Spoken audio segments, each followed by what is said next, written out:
all above board. The chief executive of HSBC going into a House of Commons hearing with the law on his side when it comes to the Swiss account he opened for bonus payments and his Panamanian trust.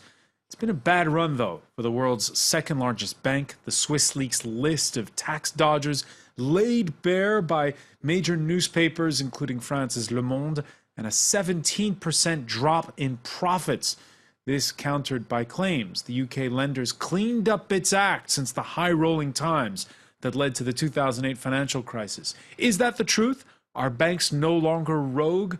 And what does it all say about Britain, with Europe's financial center much slower to prosecute tax dodgers than, say, France or Belgium? Or that boss of HSBC at the time of Swissleaks, who went on to become Prime Minister Cameron's trade secretary. What fallout for Britain, Europe, and the way global finance is run today in the France 24 debate? We're looking at Swissleaks and the banks. And with us by Skype from an undisclosed location, the whistleblower in the Swissleaks scandal, Hervé Falciani. Many thanks for being with us here on France 24. We also want to welcome Craig Kapitas, correspondent at large for Quartz and The Atlantic, and the author of Metal Men, which was about... It was the first book ever written on this type of corruption, about the world's most wanted white-collar criminal, Mark Rich. Mark Rich was later pardoned, I believe, by... Later pardoned. By Bill Clinton. From London, we'll be joined by Andy Sylvester of the Taxpayers Alliance, but we also want to welcome anti-corruption campaigner Nicholas Wilson, who joins us from Hastings. Thank you for being with us here in the France 24 debate. France 24 debate, where you can join the conversation on Facebook and Twitter, our hashtag F24debate. Hervé Falciani, since last month, when that list was made even bigger than it had been originally, thanks to that investigative journalist work, how's your life been?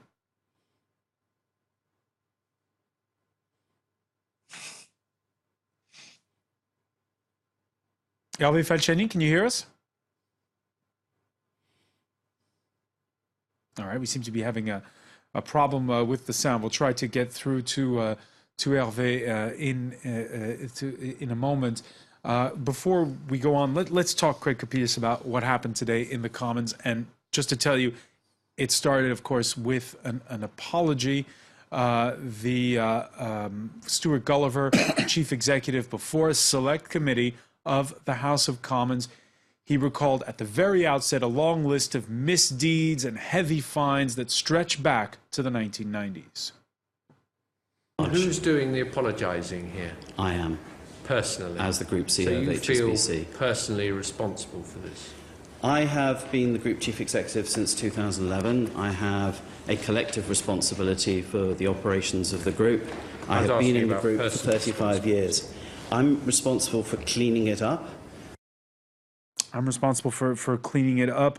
But he did say the decisions were made in a collegial fashion. There was a lot of verbal jousting. Well, this is an old story that reappears like a bad canker sore every few years. It's chaotic, it's complex, and the starting point where one has to begin is with a question.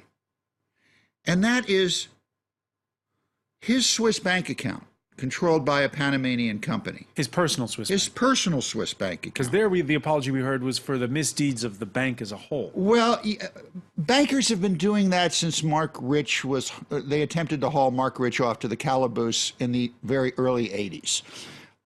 There's nothing new here. What we're hearing are people, this banker is in essence apologizing for making a lot of money for his shareholders. Now, was that money made legitimately? We right now don't know, but I think it's important for people to understand this. Or as part of that apology for the hefty fines that ensued from the U.S. federal authorities. Well, he paid the fines, he did the time. People, particularly in Britain, don't like folks who make a lot of money. And that's fine. But you have to really understand this, Francois. You have to go from a ground zero. And that ground zero is Gulliver, who's being lambasted for making all this money, and people are saying he dodged taxes. Where was he domiciled? Was he domiciled when this happened? And he was domiciled in Hong Kong, and he paid. And he's still domiciled. He's still domiciled there, even though he lives in Britain. That is how the law is written. What he has done has been legitimate. If the government... But is it right? Is it fair? That's not for me to judge. That's the law. And if the citizenry of England and the EU and the United States is so up in arms in this, they can vote for politicians who will change these laws, which have been in existence, at least in North America and South America, since 1929. In Europe, even longer. They never have done that. All right, Nicholas Wilson, your thoughts on the apology we heard for HSBC and the non-apology we heard for Mr. Gulliver's own personal account? Neither of them took responsibility for what happened. And this thing about it's okay because it's legal. I mean, that's just a nonsense. I mean, HSBC Bank benefit from all the tax advantages that we all benefit from: roads, ambulances, fire. You know, everybody that goes to work there pays their local taxes. But the bank benefits from every tax that their employees pay. But these people at the top, they have these incredible situations going through Panama, domiciled in Hong Kong. He's lived in the UK for 20 years, but he's domiciled in Hong Kong. I just thought it was unbelievable. You thought it was unbelievable. Let's listen, if you will, to what Gulliver told MPs. He said, "I can understand how people can find these arrangements unusual concerning his own personal situation. But there again, when it came to having that trust in Panama, there was no apology." No, well, he was also very patronizing. I think he said, "I can understand why people find this strange, because you're all stupid." I mean, he didn't say that, but that was the effect of what he said. I mean, he's saying, you people are not financially sophisticated like me, so you won't understand it, but I can assure you it's all above board. And we're supposed to believe that. I mean, my experience is nothing that HSBC does is above board. So I'm sorry, it was pathetic. All right, let's listen to that exchange at one point where he explains why he decides to have this offshore account. Yeah. So it was purely about privacy. Privacy from colleagues in Hong Kong, privacy from colleagues in Switzerland, and it had no tax purpose whatsoever. Why did you need privacy from your colleagues in Hong Kong? I think, well, first of all, in Hong Kong, we had a computer system back in the day that enabled everybody to inquire on staff accounts. Yeah. Why should you be exempt from that? Because I was amongst the highest paid people, and I wish to preserve my privacy from colleagues. Nothing more than that. Nicholas Wilson, your thoughts on that explanation? Strange, because the bank is in front of the Treasury Select Committee, because it's through Hervé's disclosures, it's transpired thousands of people were using their HSBC Swiss accounts for privacy. So here we have the CEO of the bank saying for privacy, he had a Panamanian shell company through which his salary was paid for privacy from his... I mean, I can't denigrate him. I don't know what his tax arrangements are, but I wonder if HMRC... are aware of his privacy arrangements and whether they tax authorities in Britain further. Sorry, Craig Capitas. Well, it's pretty difficult not to disagree with what he just said about the history of HSBC. But the fact remains that he was not legally domiciled in the UK, and he could do whatever he wanted to do with that money. The UK does not enforce people to pay taxes who are British citizens, British passport holders who live outside of the UK. He could do whatever he wanted to do with that. That makes it okay. And that's just the way it is. Yes, the guy may have come across as a pompous buffoon in front of this committee. But the bank itself doesn't pay its full corporate tax. I mean, the whole culture is to avoid tax. Correct. Are we supposed to believe?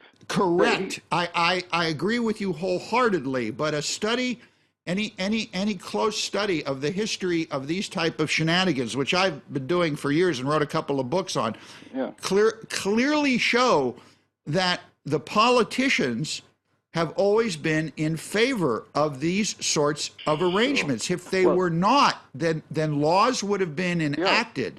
I'd be very interested to know how many MPs are on Hervé's list and whether we'll ever hear about it. As long as, here's how it works. As long as that MP domiciled in the UK is reporting privately his offshore holdings to the UK tax authorities, then he's okay. All right, but he wouldn't be doing that if he's got it in a private Swiss bank account, would he? That's the whole point of having one. Let's bring into this conversation now Hervé Falciani, the whistleblower in the Swissleaks scandal. Thank you for being with us here on France 24. You were working, just to remind viewers, as a systems engineer in Geneva at HSBC Private Bank. You fall upon the list in 2008. You're got, more than 130,000 names in the list. You're arrested in 2009, and then you start cooperating with the French tax authorities.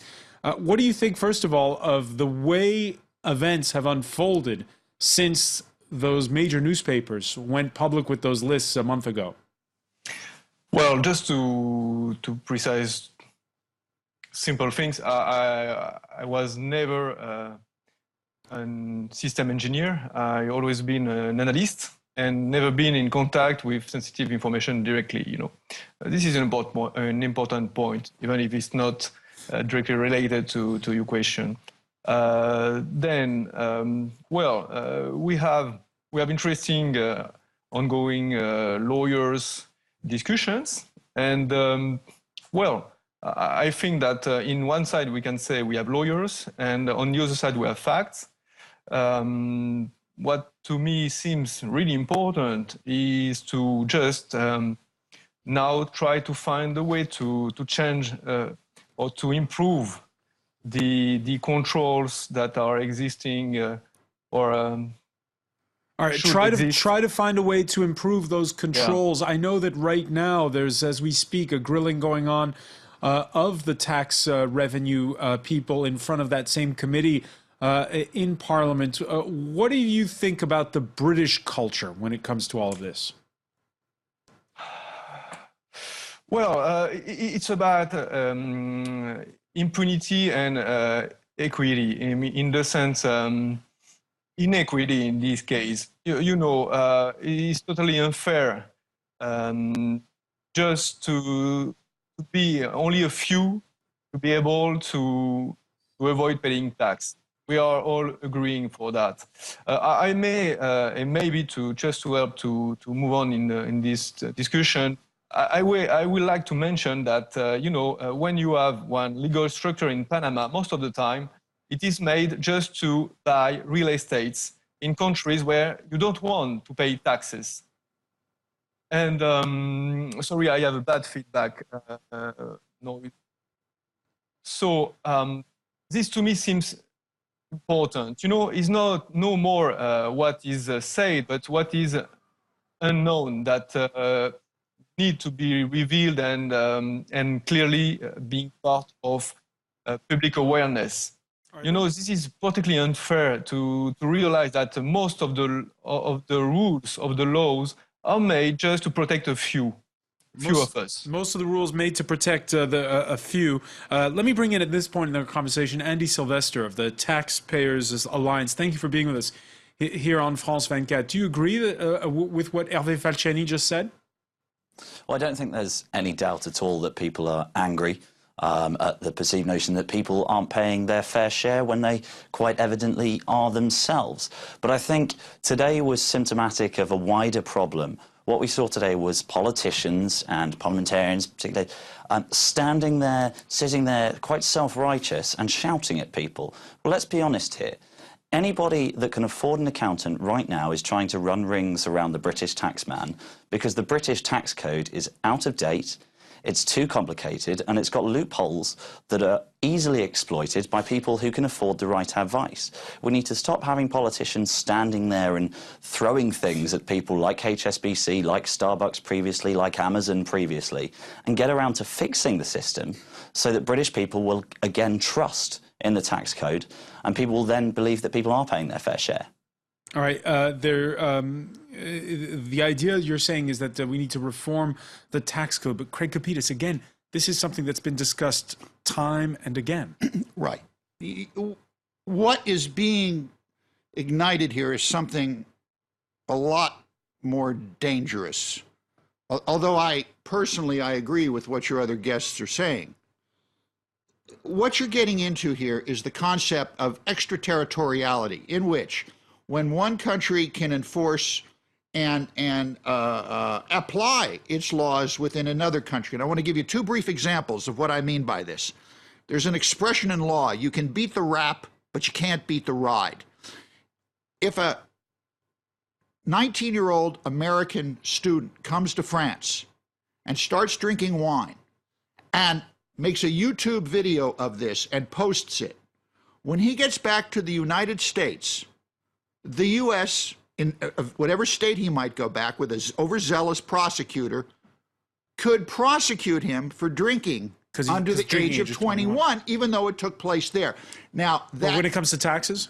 Okay, right now in Texas, one of the great criminal defense lawyers, Gerald Goldstein, is defending a bunch of Mexicans in a federal case in which these individuals have been charged with taking money from Mexico, in which was allegedly criminal money, stolen, no tax paid, and putting it in a U.S. bank, right? The Mexicans' government filed a brief with the court which said they didn't steal this money. It's completely legitimate. The U.S. government is still prosecuting because they don't like these people, overzealous prosecutors.